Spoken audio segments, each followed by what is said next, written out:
खुलुमबाय दिनैनि Bodoland इंखं television studio हलाव आं मलेन बसुमतारी दिनैनि फुंबिलिनि गाहाय रादाबफोराव दं। बैसागु फोरबोनि सिगां सा 13 लाइमोनफोरा आलफा उदाङाव। ड्राग्सनि गोसोम फालांगियाव मेडिकेल साइन्स आरो आयेननि फरायसा। बुहुमनि मोन 10 हादराव ब्रैथि खोलोबनि कर'नाया साग्लोबफिनदों। अरुणाचल प्रदेशनि थाखाय गाहाम खौरां फासिघाट बिरखं गाथोनाव गोदान बिरखंनि आगान। GMCHनि बेबी केयार वार्डनिफ्राय 7 दाननि सासे उन्दै गथ' गोमादों। दरंनि सिबझाराव पुलिसा सासे डाकाइतखौ एनकाउन्टार खालामनानै गावथारदों। बाक्सा जिल्ला बनसुखौ बुधबारखालि दाफुंबाय। दानिया फैदो आबुं रादाबाव।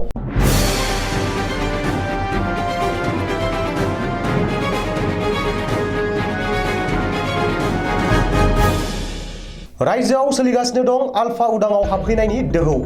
रंजालि बैसागु फोरबोनि सिगां गोदानै 13 सा लाइमोनफोरा फरेस्ट बर'आ दैदेननाय आलफा उदाङाव हाबहैदों होननानै खौरां मोन्दों। रिपर्ट बादिब्ला आफार आसाम आरो आफां आसामनि गासै 13 सा लाइमोनफोरा उदां आसामनि सिमांजों बैसागु फोरबोनि सिगां आलफानि केम्पआव थांनानै उदखारि आफादाव जयेन जाहैदों। बबेखानि आलफा उदाङाव गोदानै हाबहैनाय लाइमोनफोरनि गेजेराव गुवाहाटी नोगोरमानिबो दं होननानै आलफा उदांनि गाहाय फरेस्ट बरुवाया सुलुङाव फोरमायदों। फरेस्ट बरुवाया फोरमायनाय बादिब्ला मंगलबार खालि सा 10 लाइमोनफोरा म्यानमाराव थानाय आलफानि केम्पआव थांनानै नुजाथि होयो। आलफायाव गोदानै हाबहैनाय बै लाइमोनफोरनि गेजेराव सानैया गुवाहाटी नोगोरमानि आरो साथामा गुवाहाटी नोगोरमानि साखाथि फाखाथि ओनसोलनि होननानै मिथिनो हादों। मख'नो गोनांदि आलफा उदाङाव जयेन जाबाय होननानै रोखायै मिथिनो हानाय लाइमोनफोरा फारियै तिनसुकियानि ऋतुराज गहाय, पनितलानि सुभान दुवारा, बक'नि अंकुर कलिता, मिर्जानि देबाशिष दास, आजरानि मृण्मय कलिता, गुवाहाटी बेलतलानि हितेश डेका, गलाघाटनि बीरेन बरा आरो उमेश बरा, सांसारिनि रनजित दास, फानिखायथिनि मृदुल नाथ, बायहाटानि सन्जीब शर्मा, शिबसागरनि शहीदुल आहमेद हाजरिका आरो अनवार आली। रायजोआव सानफ्रोमबो सोलिगासिनो दं पुलिस एनकाउन्टार। नाथाय पुलिसा गले गले एनकाउन्टार खालामनायखौबो ड्राग्स फालांगिरिफोरा खेरखेरायाखै।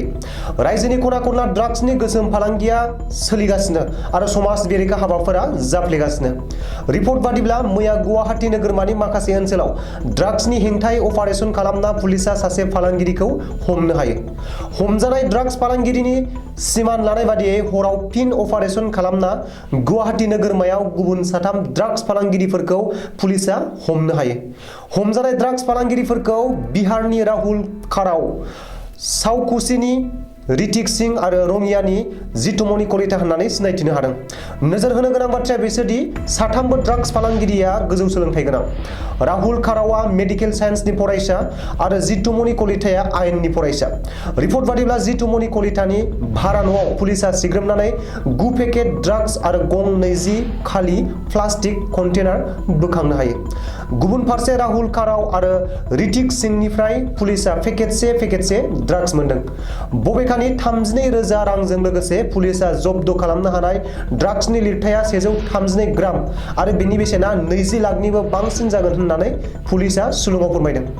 ओरैहाय जितुमनि कलिताया गावदि बेबायदि आयेन बेरेखा ड्राग्स फालांगि खालामनायाव लोब्बा दं बेखौ पुलिसनि सिगाङाव सिमान लादों आरो गावजों लोगोसे थानाय आब्दुल्ला मुंनि सासे सुबुंनि दैदेननायावनो ड्राग्सनि गोसोम फालांगिखौ मावगासिनो दं होननानै फोरमायदों। मख'नो गोनांदि आब्दुल्लाखौ नागिरनानै गुवाहाटी नोगोरमा पुलिसनि अपारेशना सोलिगासिनो दं होननानैबो मिथिनो हादों। आथिखालाव 3थि खोलोबनि कर'ना बेरामा दुलाराय बुहुमनिफ्रायनो गोमोरलांबायमोनब्लाबो नाथाय मोन 10 हादराव कर'नानि गोहोमा साग्लोबफिननो हमदों। आमेरिका जुथाइ हादर, France, Australia, Italy, Brazil, Thailand, Japan, Russia, China, खोला करिया। आथिखालाव भारत सोरखारनि सावस्रि बिफाननि सुलुङाव फोरमायनाय बादिब्ला भारतआवबो गासै मोन 29 रायजोआव 5% सुबुंनि देहायाव कर'ना पजिटिभ मोननाय जादों। बेनिनो केरेला, ओडिशा, हारियाना, अरुणाचल प्रदेश, मणिपुर, हिमाचल प्रदेश आरो मिजोरामाव गाज्रि गोहोम गोग्लैदों होननानै मिथिहोदों। अदेबानि आथिखालाव केरेला आरो मिजोरामनि हालोदा गाज्रिसिन होननानै सुलुङाव फोरमायदों। ओजोंहाय कर'नानि गोदान भेरिएन्टखौ लानानै मिरु सावस्रि बिफाना जिंगा सिदों होननानै मिथिहोदों। सा सानजा रायजो अरुणाचल प्रदेशनि थाखाय गाहाम खौरां। पासीघाट बिरखं गाथोनाव गोदान बिरखंनि गोदान आगान। बुधबारखालि पासीघाट बिरखं गाथोननि मिरुनि मन्त्रि ज्योतिरादित्य सिन्धियाया बिअ 208 हान्थियारि बिरखंखौ रायजो राजानि थाखाय गोथां फिरफिला दैखांनानै बेखेवनानै होदों। बे बिरखंनि सिबिथाया पासीघाटनिफ्राय सा लखिमपुरनि लीलाबारि बिरखं गाथोन आरो डिब्रुगड़ बिरखं गाथोननिफ्राय पासीघाटसिम जागोन होननानै मिथिहोदों। बे खेबाव हाबाफारियाव मिरुनि आयेन मन्त्रि किरेन रिजिजु, अरुणाचल प्रदेशनि गिबि मन्त्रि प्रेमा खान्डु मोनजों लोगोसे अरुणाचल प्रदेशनि गोबां दैदेनगिरिमोनहाबो बाहागो लादोंमोन होननानै मिथिहोदों।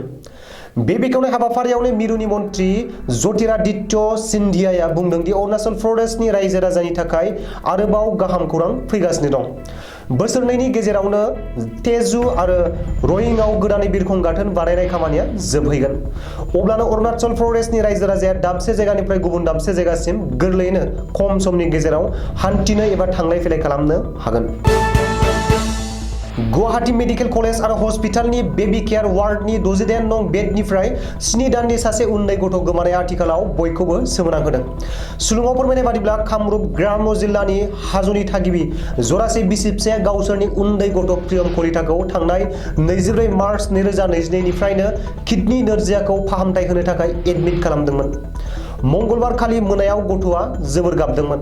बेखायनो गथ'खौ बुरखायनो थाखाय बिफाया बामनानै बुरखायबाय थानाय समाव 50 बोसोरसो बैसोनि सासे मास्क गाननाय आइजोआ गावनि बुरखायनो हागोन होननानै गथ'खौ बिफानि आखाइनिफ्राय बामखांनानै लांदोंमोन।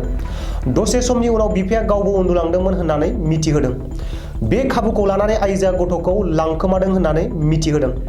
आथिखालाव जीएमसीएचनि सुपारिनटेन्डेन्ट डक्टर अभिजित शर्माया बे जाथायखौ मिथिनानै सोमोनांनायजों गथ'नि बिमा-बिफाखौ सोंखारिदों आरो बिनि अनगायैबो भांगाघर थानायाव जीएमसीएच खुंथाया एफआइआर होबाय होननानै फोरमायदों। दरं जिल्लानि चिबाटझाराव थाइजुद्दिन मुंनि सासे दाराइटखौ पुलिसआ गरनै गुलि गावनानै गावथारदों। चिबाटझार थानानि असि निरन्जन मुयाया खौरांगिरिनि सिगाङाव फोरमायनाय बादिब्ला डाकाइति खालामनाय दायाव थाइजुद्दिनखौ गुवाहाटी पल्टन बाजारनिफ्राय हमनानै लाबोदोंमोन आरो मंगलबार खालि मोनायाव थाइजुद्दिननि आंगो गामियाव लांनाय समाव मृदुनाथ मुंनि सासे पुलिस कनस्टेबलखौ थाइजुद्दिनआ जोखोम खालामदोंमोन। बे समावनो पुलिसआ गरनै गुलि गावनो गोनां जादों। बुधबारखालि फुङाव पुलिसआ मंगलदै जिल्ला सिभिल हस्पिटालाव पस्ट मर्टेम खालामहोदों होननानै मिथिहोदों। बाक्सा जिल्लानि सदर मुसलपुर बाथौफुरिनि बाथौ थानसालि नब्लाङाव बुधबारखालि मोनसे गेदेमा मेलनि जोहै बाक्सा जिल्ला बनसु फरायसा आफादखौ दाफुंबाय। मिरु बनसुनि बुंथिगिरि रंगुल बर'नि नुजाथिनायाव बे गोदान बाक्सा जिल्ला आफादखौ दानाय जादों होननानै बुधबारखालि मुसलपुराव खौरां मेलनि गेजेरजों मिथिहोदों। बे दाफुंनाय हाबाफारियाव मिरु बनसु आरो उदालगुरि जिल्ला बनसुनि दैदेनगिरिफोराबो बाहागो लाफैदोंमोन। जोबनायाव मुसलपुराव बुंथिगिरि रंगुल बर'आ खौरांगिरि मेल खुंनानै बुंदों दि फैबाय थानाय समाव बनसुआ आलादा बड'लेण्ड दाबिनायखौ डेम'क्रेटिक खान्थिजों सोमावसारलांगोन आरो रावनिबो जेबो खहा जाहोआजासे सोमावसारलांगोन होननानै मिथिहोदों। दिनैनि रादाबा एसेनोसै। गोजोन्थों।